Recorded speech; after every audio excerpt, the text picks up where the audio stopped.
The intention was to jack the car up and put it on 4 axle stands. Well, that's still the intention, but as I got under the car, first thing I discovered was the spare tyre is, though it has tread, it's obviously deflated. I need to address that one, and I guess check out this bolt here and make sure it's all nicely greased. The one that lowers the cage and allows access to the spare wheel.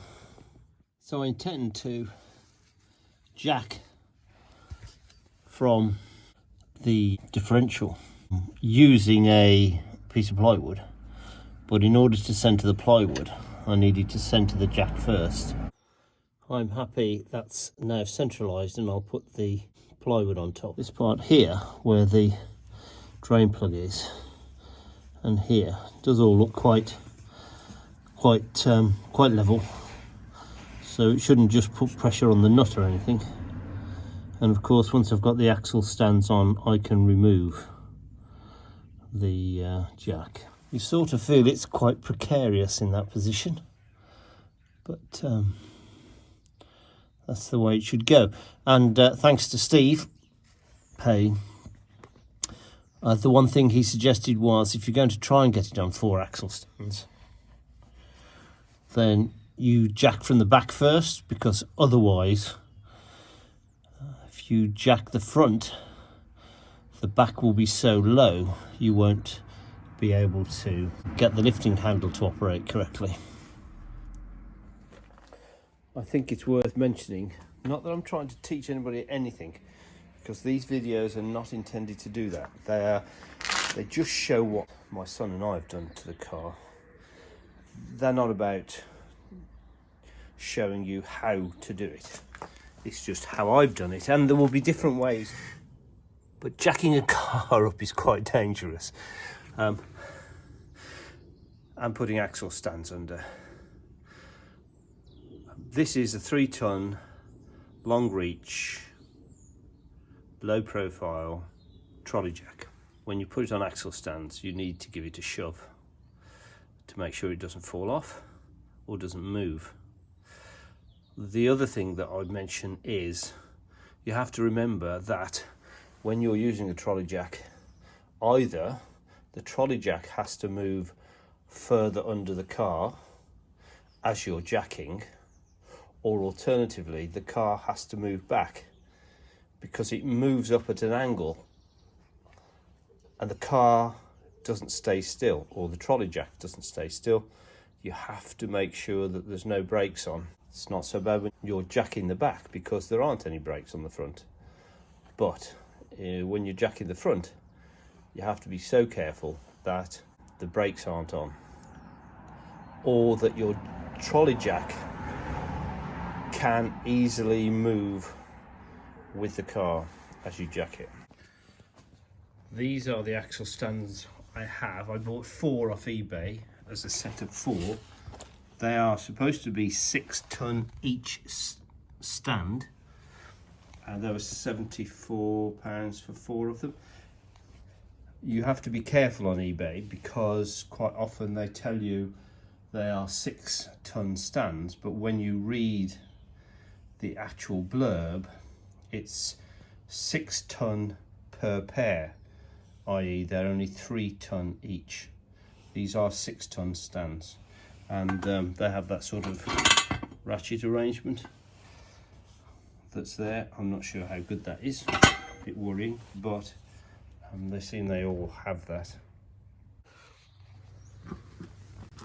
Something else to bear in mind when dropping the car onto the axle stands is that, in my case, the car is going to move forward a little bit.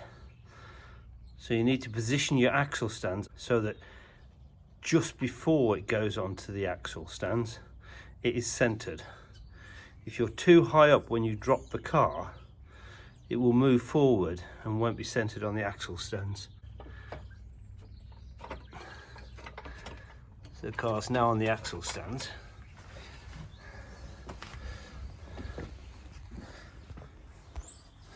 and I will be giving it a shove.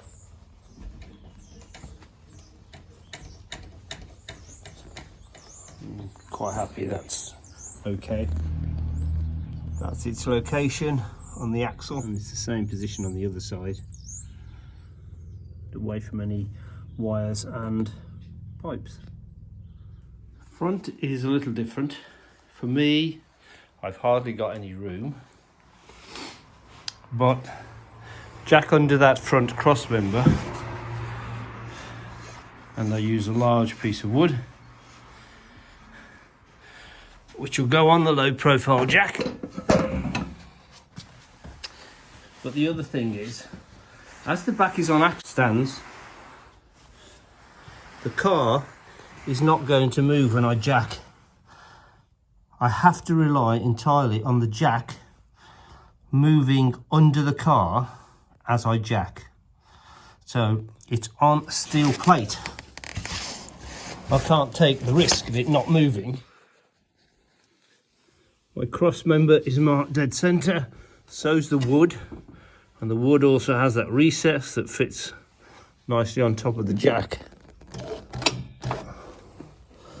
And then I just need to position it in the right place and I can commence jacking.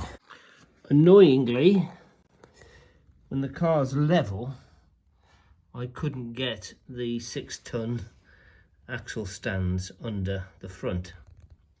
It was too low. So note to self for next time is to jack the rear car up higher in order that I can get an axle stand in at its lowest setting on the front. Accessing the nut that you have to undo to drop the spare wheel carrier was fine, and it's not rusted, moving quite well, so that's not a problem. Carrier's dropping. It's not an issue at all, but what I didn't realise that when you're doing this, eventually threaded tube just comes off the threaded rod and then drops down sufficient for you to get to your spare wheel. Whilst under here, having dropped the carrier, I might as well have a quick look.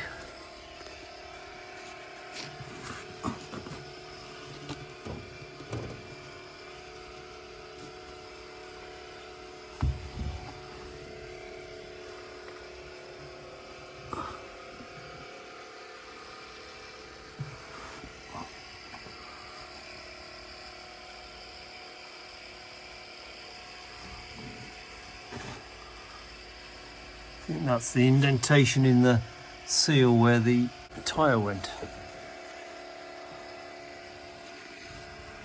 And while I'm under here, I will actually, it looks all right, I can't see any issues, I will actually spray wax oil before I put the tyre back. This unit here is supposed to move freely, so I'll clean that up, put some copper grease on, as I have copper grease on that threaded rod. Clean the filler plug and the drain plug.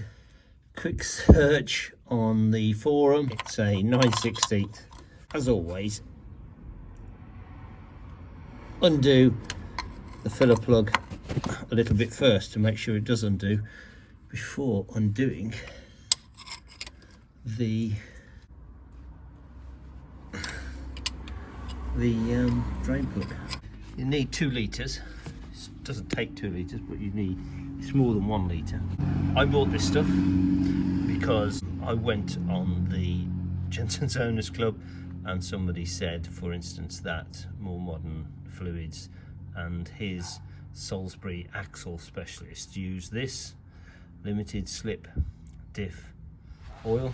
So I bought that, and then next time you go and have a look at the forum, of course, somebody else tells you that that's not quite the right one. However, I've bought it, so it's going in. But you need to make your own choice as to which one you put in. Sort of hoping that the oil comes out looking nice and clean, but we'll see. Mine is making a bit of noise, and as I don't know when it was last changed,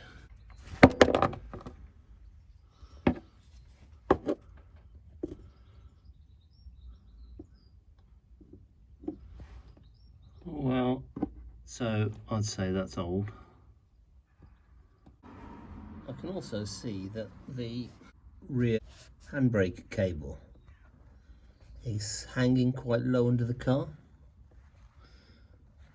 I'm just wondering whether it should have some other sort of attachment. Maybe it should have gone above that rod.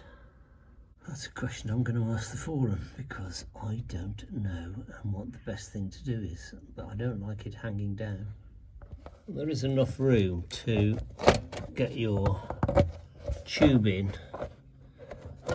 and it's easy with two hands, and then squeeze in the, this one's now mostly empty, so I'll use the other one.